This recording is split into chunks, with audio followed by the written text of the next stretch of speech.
Hello everyone, this is Ben Johnson, Trisk on the forums. Just wanted to give you a quick update. As you probably know, I released my level pack called The Island a couple of months ago, which is an outdoor open environment Serious Sam style map pack. And some people didn't like that, but I like it. I actually think it's cool. I enjoy playing those levels myself. And most of the response for it has been positive, which has been cool. But I am now working on something new, and originally I was going to do a remake of the Doom 2 level Downtown. I thought it'd be fun to do a city kind of level.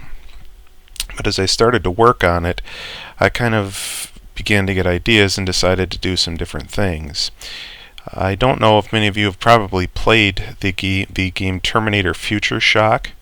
It was by Bethesda Software and was an amazing game that was just years ahead of its time. It featured mouse look.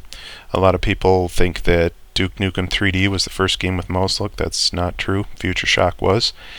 And in fact, it was required in Future Shock. There was no kind of auto aiming, no vertical auto aiming at all in the game. So you had to aim the mouse with the mouse, and it was also inverted mouse controls, which started me on the path of having to use inverted controls on every game since. Anyway, the thing that was cool about that game was that you had a open outdoor environment that you could explore at your leisure, and it was in the future, being Terminator game, you know, everything was ruined, and you could go into any of the buildings that were around. If there was a gas station, you could go in it. If there was an apartment building, you could go in it. If there was a house, anything, any kind of building, you could enter it and loot it. And there would usually be some ammo and some health, maybe some armor in there. And there wouldn't be very many enemies. If there were any at all, there would just be a couple of little low-level enemies, but it was cool that you could duck into those indoor areas and kind of almost be safe from the outdoor and pick up ammo and stuff, and it made it feel so much more real. You know, so many first-person shooter games, you can see all these buildings, but when you try to go up to the door and click use, no, you can't go in them. Well, Future Shock was different, and I want this map set to be that way. So it is going to be a city, but it actually is going to be out. As you can see, a city floating in the sky. I don't really have a story reason for doing that. I just think it looks really cool. So that's the way it's going to be. And let's take a look at what I've got here. This is one of the indoor interior parts. This is all a work in progress, of course, so it is subject to change. You can see I'm using lots of the GZDoom features, lots of 3D floors to make all these bookshelves. I'm also using all kinds of dynamic lights and lens flare effects, billboard XY effects, and high-res textures, lots of color. Looking pretty good, I think, I hope. One thing that I really enjoyed doing in my previous two levels, E2M4 Redux and the Island, was making interactive sprites. I always thought that was kind of cool in games in like Duke Nukem 3D, where you could actually shoot a lot of things like the fire hydrants and toilets and stuff and get an actual reaction from them. So I had a few things like that in those, but as often as not you'd shoot at something and, well, nothing would happen. Well, I am going to try to fix that in this level pack. I want to make everything that is a sprite, if possible, blow up in some cool fashion or another. So let's take a look at what I've got here. Everything hopefully in here is destructible. So let's start with this desk lamp, take a couple of shots at that. Okay, notice you get a nice sparking and the thing kind of collapses over. How about this pop can here? Yeah, that looks nice. I like that. That a lot of fizz going sky high. See if I can catch that. Yeah, see, it goes way up in the ceiling, which is cool. Got a Pazuzu statue here. Why there would be a Pazuzu statue in this nice little bookshop, I have no idea, but there he is. Shoutouts to The Exorcist. Alright, so Coming around here,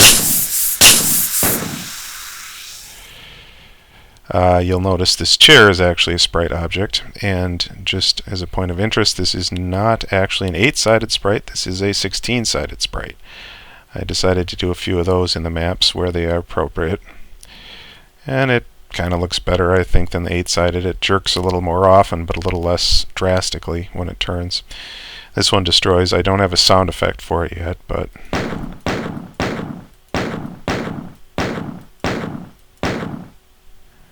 nice little collapse there. Everything breaks apart. And then, of course, we have the flowers. That's the main event. These took a lot of work. Every one of these, I wanted them to be individual. I wanted them to be unique. So I wanted when you break it open, the pot that it's in will break out with sprites that are correct to its color. Leaves will fly off it that are correct to their color, and of course the flowers will break apart in the correct number and looking appropriate, and all of those are animated. It took a lot of work. It took me about a day for each one of these different kinds of flowers here, but I think the result is pretty cool. So let's take a look at this.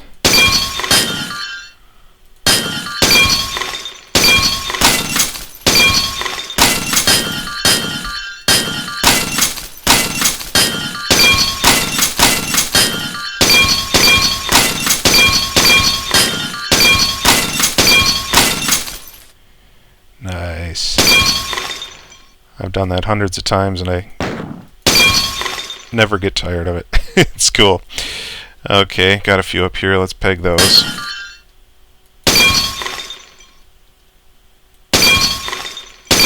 Yeah, that's good enough. And then finally you will notice there are lights here, and those are also sprites. So let's take a shot at those. Nice. You'll notice the glass goes flying, shards of glass, and it sparks. Originally,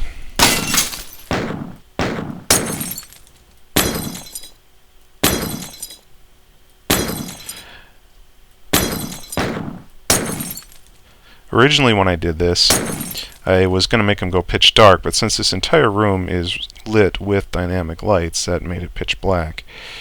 So I decided to they still do emit a little bit of light, you can see, and they also flicker, which I like the effect. Anyway, once we're done with all that, we have quite a destroyed mess in here, which is really awesome. It's a lot of fun to shoot all this stuff. I'm hoping I can do the entire level set this way. Some sprites, I don't know, will be either more difficult or maybe impossible. Like a full-size tree, you'd hardly be able to kill that with small arms. So something like that, probably I'll just have leaves come out when you shoot it and it never actually gets destroyed. Something like that. But I just wanted to show you what I was working on. If you want to see that little guy get shot, you're going to have to download the levels. And when will they come out? I don't know when they're finished. It's probably going to be a couple years. It's taking me a long time. I'm not a very fast mapper, and these are really detailed environments.